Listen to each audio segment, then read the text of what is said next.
कर्म का फल हर मनुष्य को भोगना पड़ता है। रोहित नाम का एक अनाथ बच्चा था। उसके माता-पिता बचपन में ही चल बसे थे। उसके ननिहाल और पिता की तरफ से कोई नहीं था। ना ही कोई उसके आगे था और ना ही कोई पीछे। वह अनाथालय में रहा और पढ़ा। पढ़ने में वह बहुत होशियार था। वह आर्मी में नौकरी लग गया और एक अधिकारी बन गया। अब सेना के साथ ही वह रहता था। कभी भी घर वापस नहीं जाता था क्योंकि उसका कोई था ही नहीं। उसने शादी भी नहीं की थी। उसे जितनी सैलरी मिलती थी वह सब बचा लेता था। आर्मी की कैंटीन में खाता था और वहीं पर रहता था, तो उसका खर्चा भी लगभग ना के बराबर था। हम कह सकते हैं कि उसने आज तक जितना भी कमाया था सारा कुछ बचा ही लिया था। उसी कैंटीन में सूरजमल नाम का एक सेठ रहता था, जो कैंटीन के सामान का एक छोटा सा सप्लायर था। बहुत दिन हो गए थे दोनों को एक दूसरे को जानते पहचानते। एक दिन सूरजमल ने कहा, रोहित, आपके पैसे बैंक में रखे हैं, मुझे व्यापार में लगाने के लिए दे दो, मैं तुम्हें अच्छा मुनाफा दूंगा। तो रोहित ने मना कर दिया। रोहित ने कहा, मुझे इतनी ज्यादा पैसे की लालच नहीं है। जो सरकार ने दिया है वही मेरे खाते में पड़ा है। कभी जिंदगी में जरूरत पड़ी तो इस्तेमाल कर लेंगे, नहीं तो कोई बात नहीं। सेठ ने कहा, यह भी क्या बात हुई? अगर तुम अपने दोस्त हमें मानते हो तो तुम मेरी सहायता ही कर दो। मैं तुम्हें ही यह पैसा वापस लौटा दूंगा। कम से कम मेरा काम तो बन जाएगा।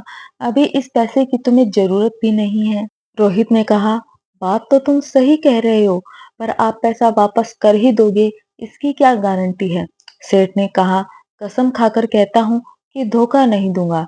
रोहित ने कहा, सेठ जी, लोग तो पैसे के लिए क्या से क्या कर देते हैं, पर कोई नहीं, चलिए मैं आपकी बात को मान लेता हूँ, कम से कम आपका तो भला हो जाएगा। तो सेठ ने मुस्कुराते हुए धन्यवाद कहा और रोहित को गले लगा लिया। सेठ का बिजनेस अब रोहित के पैसों से बढ़ रहा था।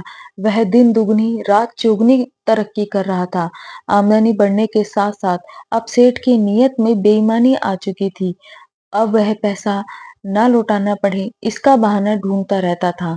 इसी बीच बॉर्डर पर पड़ोसी देश के द्वारा युद्ध शुरू हो गया और रोहित को भी जाना पड़ा। जहां युद्ध हो रहा था वो इलाका काफी दुर्गम था। वहां पहुंचने का एकमात्र रास्ता घोड़े से पहुंचने का था। रोहित एक कुशल घुड़सवार भी था।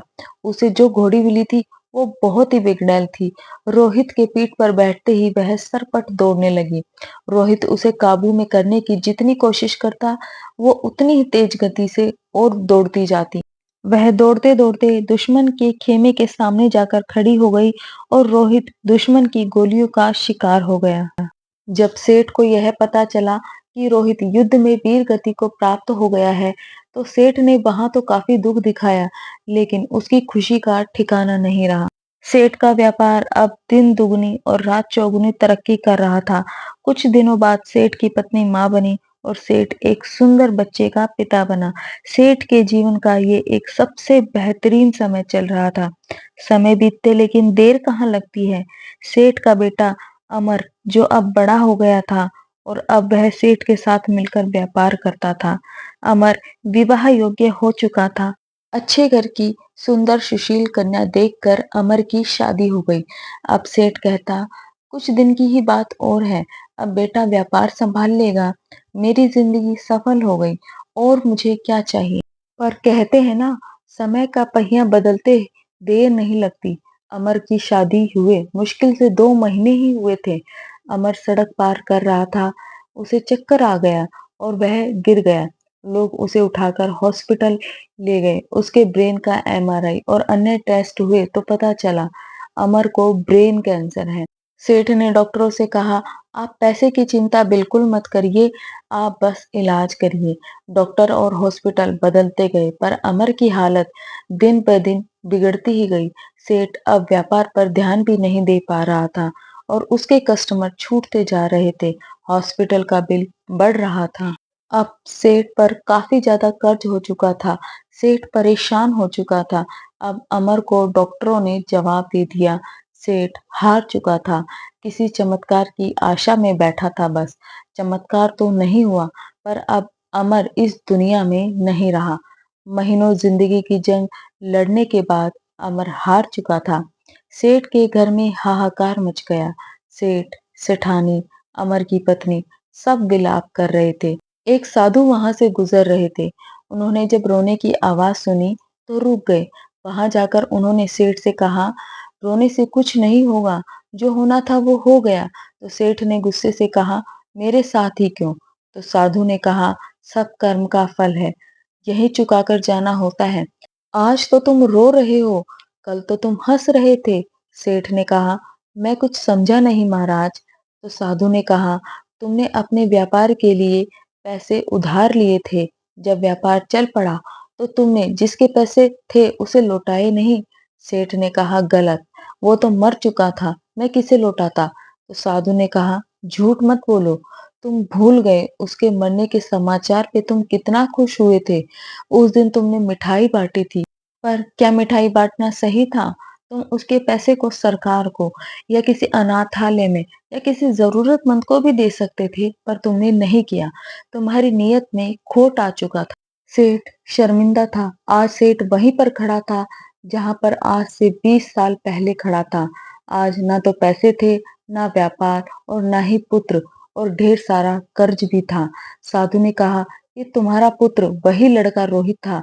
ये अपना हिसाब करने आया था, हिसाब कर लिया और चला गया। जितना उसने तुम्हें दिया था सूद सहित वापस ले गया। तुमने उसकी शादी, हॉस्पिटल, शिक्षा सब पर खूब खर्च किया, और जब वो गया तो तुम्हें भिखारी बनाकर चला गया। सेठ ने सुबकते हुए कहा, मान लिया ये मेरी गलती थी, पर इस बेटी की क्या गलती थी? इससे तो सिर्फ 2 महीने पहले ही शादी हुई थी। तो साधु ने कहा, ये इसका कर्म फल था। ये पिछले जन्म में वो घोड़ी थी जिसके चलते रोहित की जिंदगी खत्म हुई। आज रोहित ने इससे भी बदला ले लिया और इसकी जिंदगी नर्क बनाकर चला गया। जीवन में कुछ भी बिना कारण के नहीं हो रहा है। हो सकता है बीज आपने बहुत पहले लगाया हुआ हो और आप भूल गए हो, और वही बीज अब पेड़ बन गया, तब हमें पता चलता है। इसलिए आप कैसा बीज लगाते हो हमेशा याद रखो, प्रकृति हिसाब करती है। आप याद रखो ना रखो, प्रकृति हमेशा याद रखती है।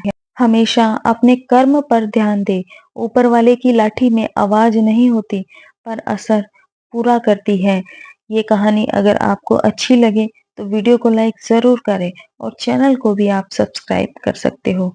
जय श्री राम, जय हनुमान जी भक्त।